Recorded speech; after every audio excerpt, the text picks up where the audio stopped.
we are going to talk about the third and last part, which is how to move data across the network. Well, there are very important concepts in that part which we have to talk about. One of them is segmentation. Well, for a source to compose the information into messages, one important concept is what we call segmentation.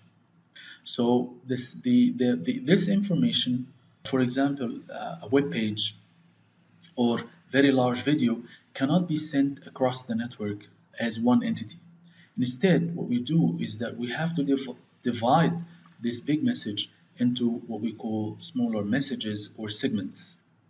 These segments, they go across the line, and they have to have, again, certain structure, certain size, and certain header that describes very important aspects about this message. This set of messages will then be desegmented by the receiver in order to get the original information. If we assume that there are multiple people that are sending over the network is then virtually shared between these multiple people. In which case, if one person sends a set of segments back to back, he or she will consume the whole resources of that network, leaving no resources for the other person to send anything across the network.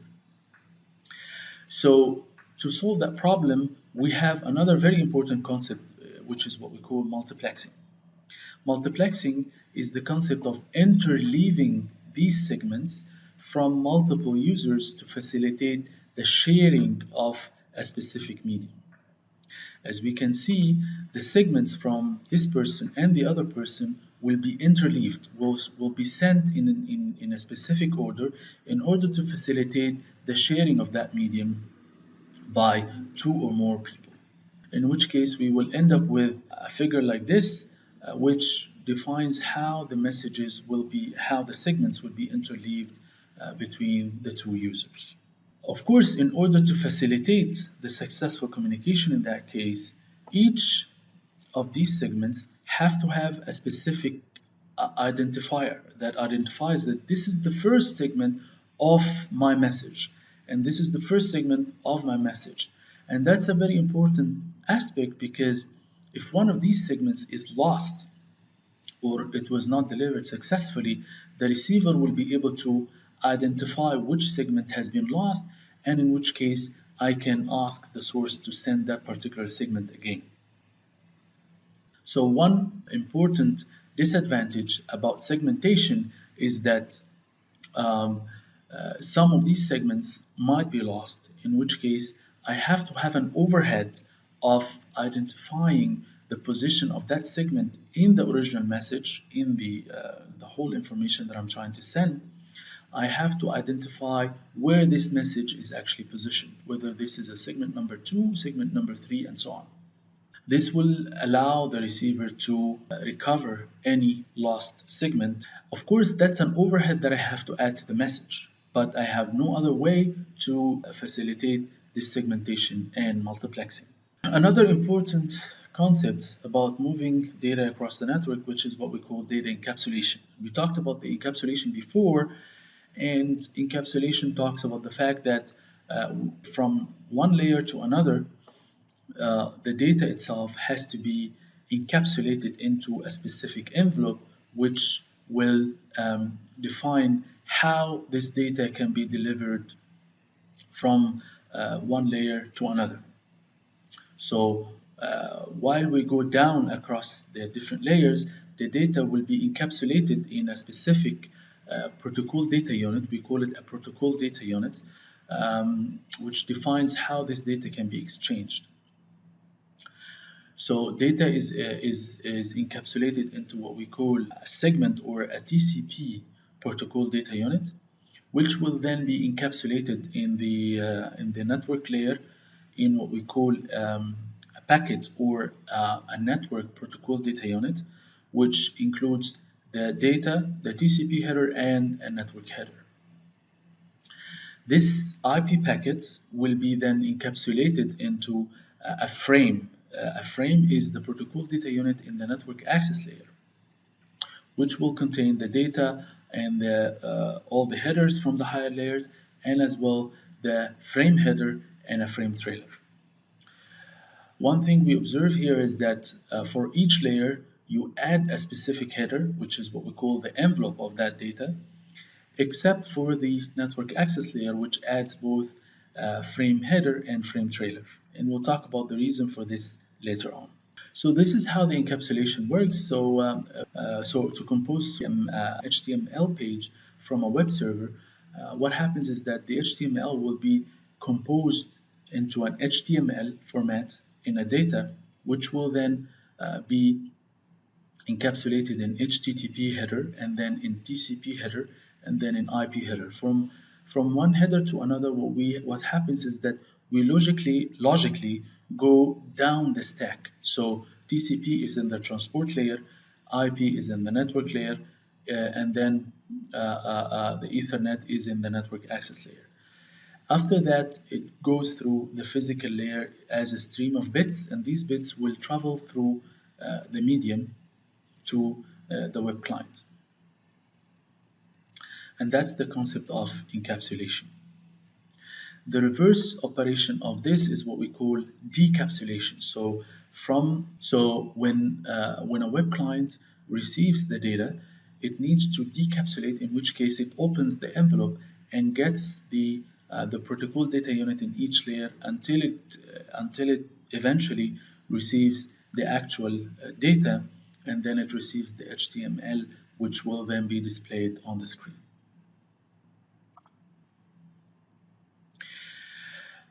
Okay, another very important aspect regarding moving data across the network is the concept of addressing.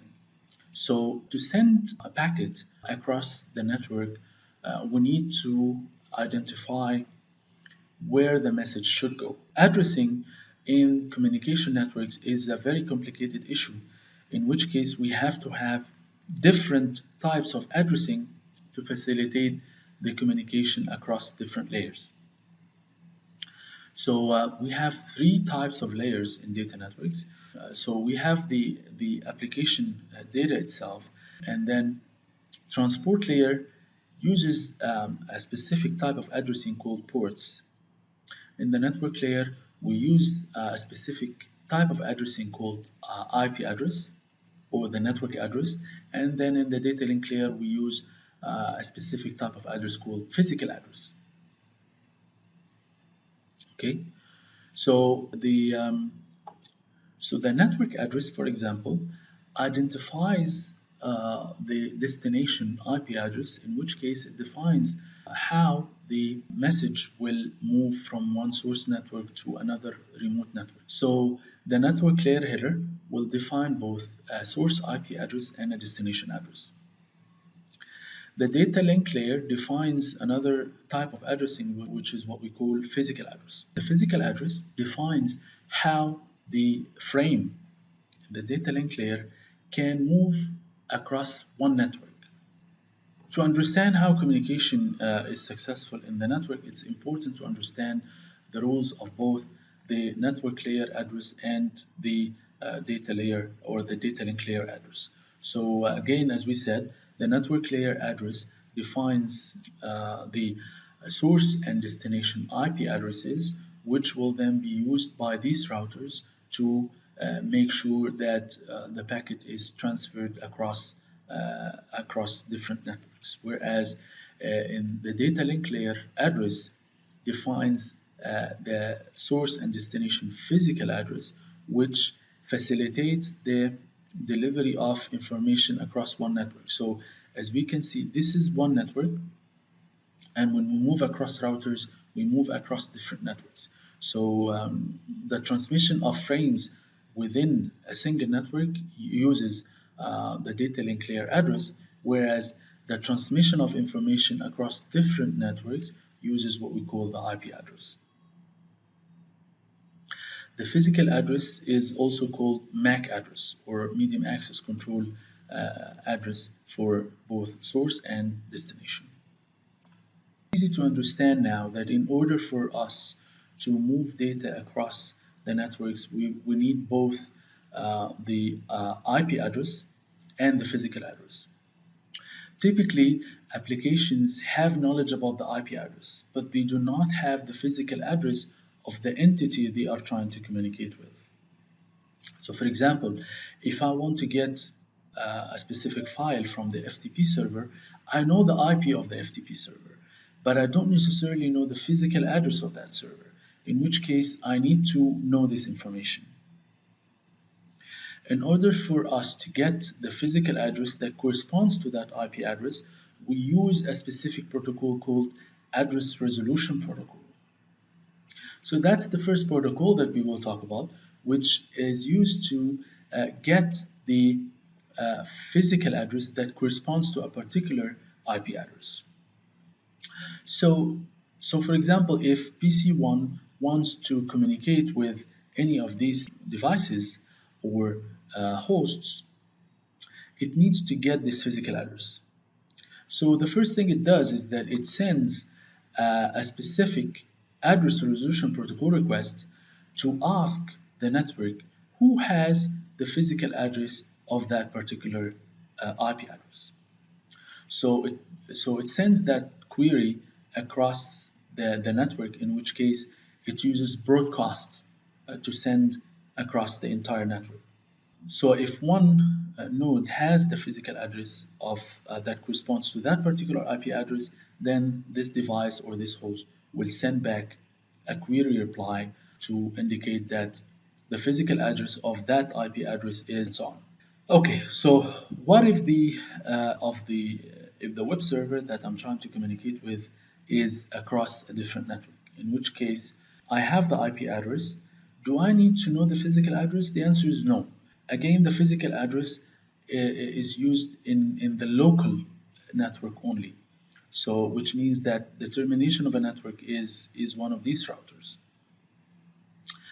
So in order for me to send the message within the network to reach to the web server, I need to know the physical address of that particular router, or what we call the default gateway. So this PC will realize that the FTP, the web server that it's trying to communicate with, is on a different remote network, in which case it doesn't need to know the physical address of that particular web server, but it needs to know the physical address of the device that's in the same network as PC1, which in that case what we call the default gateway. And in that case, it sends a message to get the physical address that corresponds to the default gateway IP address. So now, what are the roles of the network layer address or the network addresses? Network addresses, they define the IP addresses, which will then be used by these routers to route the information or the packets across the different networks until it reaches to the web server. Okay, so the data link layer address is used within the same network to deliver the message across the devices in the same network. The end of this chapter, and in that chapter we talked about how to establish what are the rules to establish a successful communication, and for that we define a set of rules like message format and size, the message timings regarding access methods, the response timeout, and the flow control. And then we talked about protocols and standards, and we talked about the protocols being the set of rules that govern the communication, and standards are internationally approved set of rules that specifies the functionality of a specific protocol. And we talked about protocol suite and protocol model and reference model and the difference between each of these. And then we talked about how to move data across the network, in which case how we use addresses in different layers in order to identify the source and the destination, and how they can be used to facilitate the communication whether on the same network and or a different network. Thank you and see you next time.